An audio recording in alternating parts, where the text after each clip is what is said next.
नमस्ते बच्चों, B R school के इस यूट्यूब चैनल पर आप सभी का स्वागत है। तो देखो, हमें पढ़ना है संश्लेषित रेशों के गुणधर्म कि संश्लेषित रेशों में क्या क्या गुण होते हैं। देखो, कल्पना कीजिए कि आज वर्षा का दिन है। आप किस प्रकार का छाता प्रयोग में लाएंगे और क्यों? संश्लेषित रेशे अद्वितीय गुणधर्म वाले होते हैं जो इन्हें परिधान सामग्री हेतु लोकप्रिय बनाते हैं। ये शीघ्र सूखते हैं, अधिक चलाऊ होते हैं, कम महंगे होते हैं और आसानी से उपलब्ध और रख रखाव में सुविधाजनक हैं।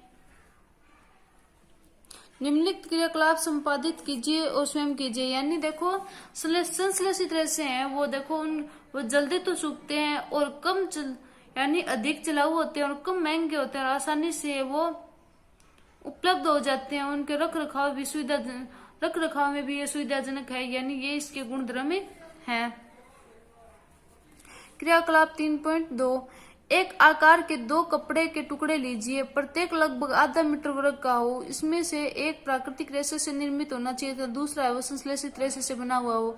इन टुकड़ों का चयन करके अपने माता पिता की मदद ले सकते हैं। यानी आपको दो टुकड़े लेने हैं, एक तो संश्लेषित रेशे से बना हुआ और एक प्राकृतिक रेशे से बना हुआ। इनको आपको वो अलग अलग आपको छांटना है कि कौन सा संश्लेषित रेशा है और कौन सा मानव निर्मित रेशा है। अब आगे देखो, टुकड़ों को पृथक बीकरों या फिर मग्गों में भिगोइए जिनमें बराबर मात्रा में जल भरा हो। 5 मिनट बाद कपड़े के टुकड़े को पात्रों से निकाल लीजिए और उन्हें कुछ मिनट धूप में फैलाइए।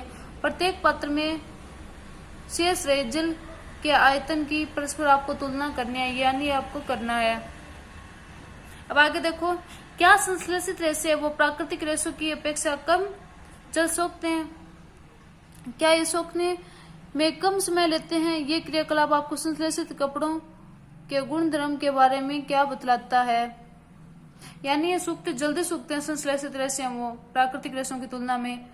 अपने माता पिता से इन कपड़ों की प्राकृतिक रेशों की तुलना में चीज स्थायित्व या फिर टिकाऊपन, मूल्य और रख रखाव के बारे में विशेष जानकारी प्राप्त कीजिए। यानी प्राकृतिक की तुलना में संश्लेषित रेशा है वो ज्यादा सही रहता है, यानी कम महंगा होता है, जल्दी सूखता है और इसका रख रखाव भी सुविधाजनक होता है।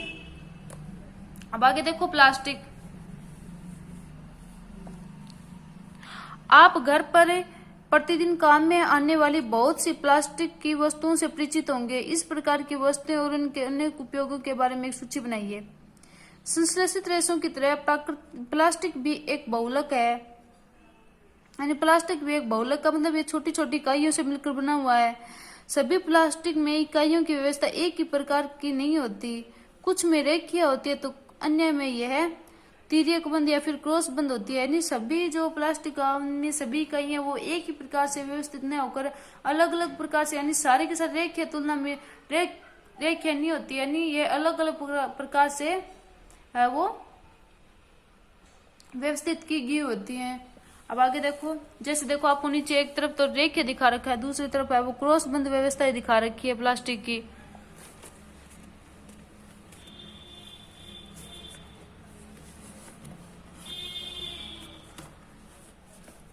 अब देखो आगे, प्लास्टिक की वस्तुएं सभी संभव आकारों और साइजों में उपलब्ध है, जैसा आप चित्र 3.7 में देख सकते हैं। क्या आपको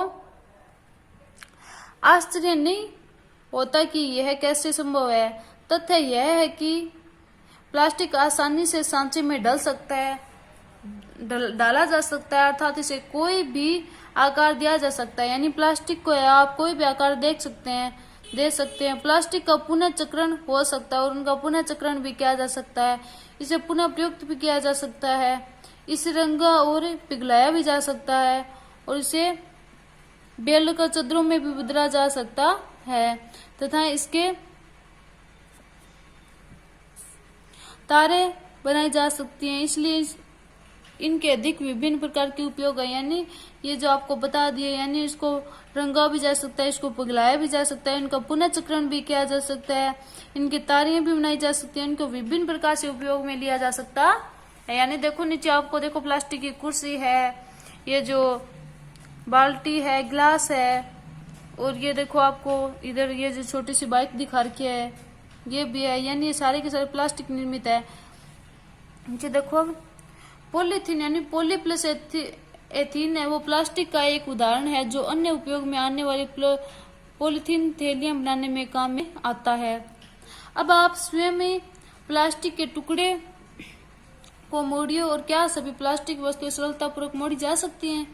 अब देखो आपको ये देखना है, आप देखेंगे कि कुछ प्लास्टिक की वस्तुएं सरलतापूर्वक मोड़ी जा सकती हैं जबकि कुछ मोड़ने हेतु बल लगाने पर टूट जाती हैं। जब हम एक प्लास्टिक की बोतल में गर्म जल डालते हैं तो यह विकृति हो जाती है। ऐसा प्लास्टिक जो गर्म करने पर आसानी से विकृत हो जाता है और सरलतापूर्वक मुड़ जाता है वो थर्मोप्लास्टिक कहलाता है। यानी कुछ वस्तुएं हैं वो आसानी से मुड़ जाती है और कुछ वस्तुएं आसानी से नहीं मुड़ती है। यानी इस प्रकार से प्लास्टिक को दो भागों में बांटा जा सकता है, एक तो थर्मोप्लास्टिक है वो थर्मोसेटिंग है। इनके बारे में हम और अगली कक्षा में पढ़ेंगे। तो आज के लिए इतना ही, धन्यवाद।